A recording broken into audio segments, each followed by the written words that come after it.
Bonjour tout le monde, c'est encore Annie Kachamura Zawadi ici pour une nouvelle vidéo. Cette semaine, on a décidé de partager des vidéos avec vous juste parce que il y a la campagne qui a été commencée la semaine passée par l'ONU Femmes sur la campagne qui s'appelle Lui pour elle. Pour inviter les hommes à se joindre au mouvement pour éradiquer les violences faites contre les filles et les femmes.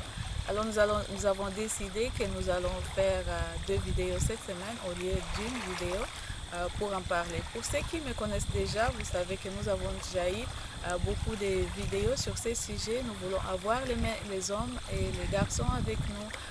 Nous voulons que vous fassiez partie du mouvement parce qu'on ne va jamais réussir s'il y a seulement que les femmes qui sont impliquées. Comment est-ce que vous pouvez vous impliquer? Je le vois à deux niveaux. Je le vois d'abord au niveau systémique. Si vous êtes président de la République, par exemple, que faites-vous pour que vos citoyennes, les femmes et les filles dans votre pays aient les mêmes droits que les hommes et les femmes et filles de votre pays soient protégées en cas de violence ou pendant la guerre ou même en temps de paix?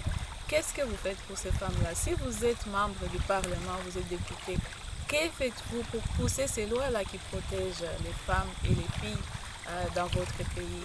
Si vous êtes directeur général d'une société, que faites-vous pour que votre société soit un espace égalitaire où toutes les femmes sont respectées, les femmes et les filles sont respectées, elles ont les mêmes droits et surtout il n'y a pas de violence dans votre organisation?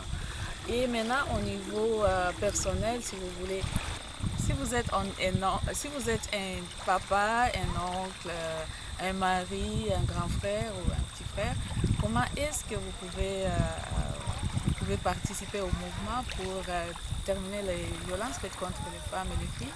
Oui, vous avez le pouvoir de le faire parce que vous êtes un modèle dans la vie de vos enfants, dans la vie de vos neveux, dans la vie de vos petits frères, dans la vie de vos grands frères. Vous pouvez déjà commencer par faire en sorte que la façon dont vous vous comportez avec votre femme ou votre copine soit une façon modèle ou une façon où il n'y a pas de violence, une façon où il n'y a pas de manque de respect. En respectant et en ne maltraitant pas votre épouse ou votre copine, vous donnez un exemple, un bon exemple à vos enfants. Quand vous tapez votre femme, quand vous insultez votre femme, quand vous insultez vos filles, ça donne un très mauvais exemple à vos fils qui vont à leur tour les répéter.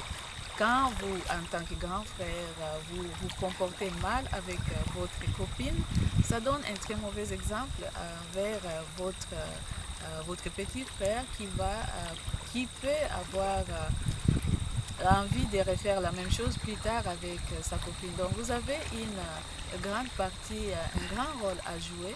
Comme je l'ai dit, on ne pourra jamais réussir si tous les hommes sont impliqués. Moi, pour ma part, depuis une quinzaine d'années, j'essaie de travailler toujours avec les hommes. Vous l'avez vu, il y a quelques mois, on avait toute une émission avec le docteur Bangala. Ce n'est plus sur l'internet, mais j'espère que vous avez suivi. Je forme des jeunes garçons pour être des pères éducateurs. Alors, ils sont formés sur tous les problèmes qui touchent les jeunes filles et les femmes.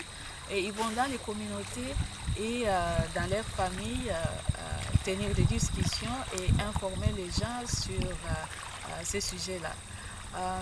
Et aussi, je voulais prendre l'occasion de parler à nos frères qui ont ces problèmes de maltraiter les femmes, qui ont aussi des problèmes de tempérament. Bien, vous l'avez déjà fait dans le passé, mais vous pouvez toujours changer. Il y a beaucoup de services qui sont là et qui n'attendent que vous pour venir échanger et devenir des hommes respectueux de leurs femmes et de leurs copines. Par exemple, ici à Toronto, je sais qu'il y a le John Howard Society qui donne des services dans toutes les langues et qui s'occupe des hommes justement qui ont commis des crimes de maltraitance contre leurs femmes ou leurs copines. Donc n'ayez pas peur, allez chercher de l'aide, nous avons besoin de vous. La société a besoin que vous veniez et que vous nous rejoigniez dans ces mouvements pour éradiquer les violences faites contre les filles et les femmes. Merci beaucoup et à la prochaine.